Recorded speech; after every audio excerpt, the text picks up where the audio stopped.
Hello and welcome to my channel Blossoms किचनमध्ये आतापर्यंत आपण माझ्या मम्मीने बनवलेल्या अनेक ट्रेडिशनल व सईच्या पारंपरिक रेसिपीज आपण पाहिलेले आहेत।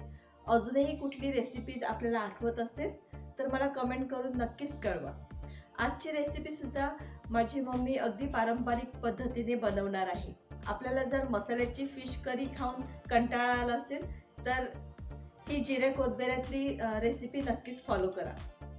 जिरं आणि कोथिंबीर पावडर घालून केलेली करी म्हणजे आमच्या भाषेमध्ये जिरं कोथिंबीरचं कांजी।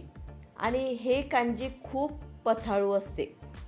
जास्त करून अशा प्रकारची करी वाम फिश किंवा बोंबील घालून केली जाते। हे बोंबील एकदम फ्रेश आहेत आणि फ्रेश फिश घेतलं तरच करी एकदम टेस्टी बनते। अशा प्रकारे तुकडे करण्या अगोदर बोंबील मीठ पाण्याने स्वच्छ धुवा आणि नंतरच त्याचे तुकडे करा। पाती कांदे असतील तर 2 घ्या, नसतील तर आपला एक नॉर्मल छोटा कांदा घ्या। कमी तिखट असलेल्या ह्या 4 मिरच्या घेतल्या आहेत आणि लसूण घेतला आहे, थोडी कोथिंबीर घेतली आहे आणि आलं घेतलं आहे। हे सर्व एकत्र आपल्याला मिक्सरमध्ये ग्राइंड करून घ्यायचं आहे। आणि ही 2 टोमॅटो सुद्धा मिक्सरमधून आपल्याला रफली अशी ग्राइंड करून घ्यायची आहे। जिरं पावडर आणि धणे पावडर ही 2 मेन इंग्रेडियंट आहेत ह्या करीमधली।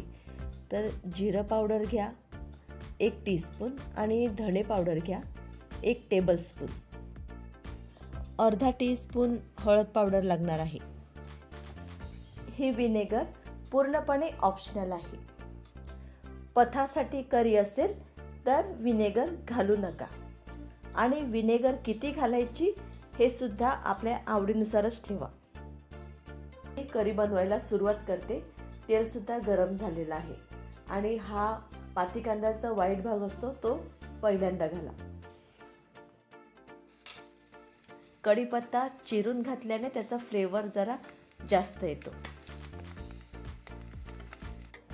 पाती कांद्याचा ग्रीन पार्ट घाला।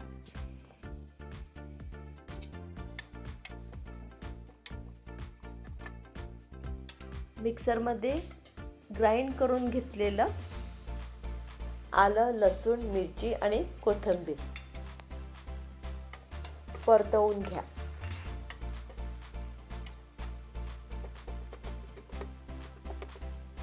चवीपुरतं मीठ घाला। मीठ थोडं कमी असलं तर नंतर आपण घालू शकतो, पण अगोदरच जास्त घालू नका। आता ही टोमॅटोची पेस्ट घाला। आलं, लसूण, मिरची आणि ही टोमॅटोची पेस्ट आपल्याला छान परतवून घ्यायची आहे।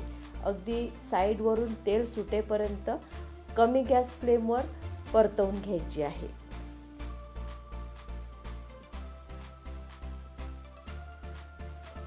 अर्धा टीस्पून हळद पावडर घाला।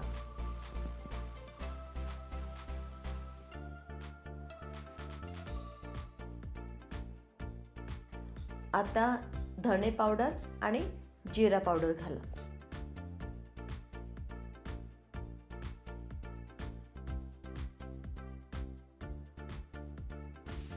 जास्त ग्रेव्ही नको म्हणून हा मिक्सर भांड्यामध्येच साधारण 1 कप पाणी मी फिरवून घेतलेलं आहे। आता आपल्याला ह्यामध्ये विनेगर घालायची आहे।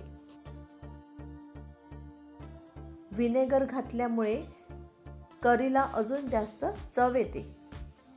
आवडत नसेल घालू नका। थोडी कोथिंबीर पण मिक्स करा। आता ह्यामध्ये बोंबील घालायचे आहेत।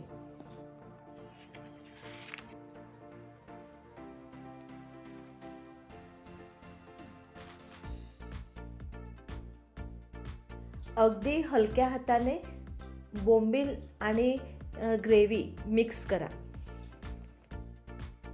ह्यामध्ये आपल्याला ग्रेव्ही कमी वाटते, पण मीडियम गॅसवर झाकण देऊन शिजवल्याने ह्यामधील ग्रेव्ही आपोआप वळते। भाताबरोबर तुम्हाला जर ग्रेव्ही हवी असेल तर त्याप्रमाणे पाणी घालून ग्रेव्ही वाढवा। आता झाकण द्या आणि बोंबील शिजवा, पण बोंबील शिजवायला जास्त वेळ लागत नाही, एका उकळीमध्येच ते शिजतात।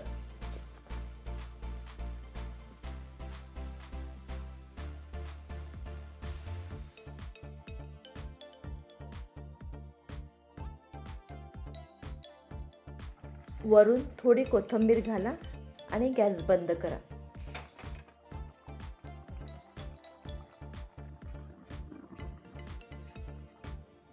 जिऱ्या कोथिंबीरातलं कांजी आपण बरेच दिवसांनी बनवलं नसेल ना, आता बनवा।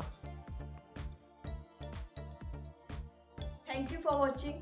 मस्त खा आणि स्वस्थ रहा।